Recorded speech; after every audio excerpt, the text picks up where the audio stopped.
Will be presented before the St. Louis County Council proposing new jobs for the radiation compensation program. The county executive is asking for more than $2 million over a 3-year span. Thanks so much for joining us. I'm Kelly Jackson. I'm Ann Allred in for Mike Bush. In a letter, the county executive said the Department of Revenue lacks the staff and equipment to meet the demand. Our Justina Cornell joins us in studio to share more details about this financial request. Well, in this letter, Sam Page asked council members to authorize more money for 2 public service programs, the Radiation Exposure Compensation Act and the Senior Tax Freeze. It said any funding delays could lead to increased wait times and service disruptions.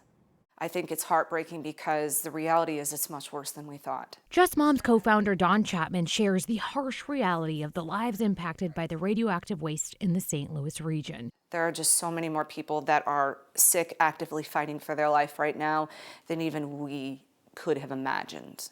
And that's the desperation. Desperate for answers and compensation. So I think 300,000 is a very conservative number for the amount of people that probably qualify for RECA. The Radiation Exposure Compensation Act, known as RECA, covers anyone who lived, worked, or attended school in 21 zip codes and developed potential diseases due to radiation exposure from the making of the atomic bomb in St. Louis.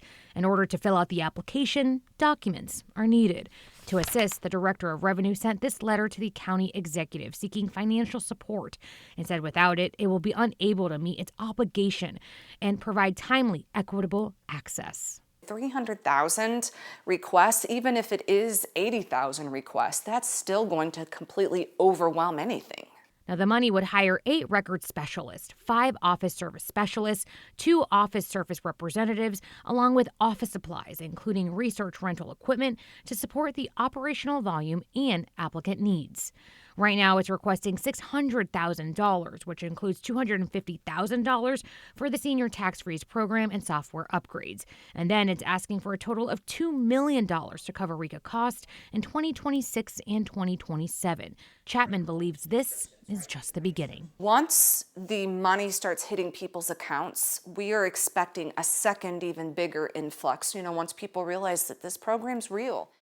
Now, just a few hours ago, I spoke to St. Louis County Councilman Mark Harder, who says he's in favor of money going to RECA survivors, but he thinks the federal government should pay for these new jobs. Tonight, he's asking to split the bill, one for RECA and the Senior Tax Freeze, for both bills to come back next week as separate matters to vote on.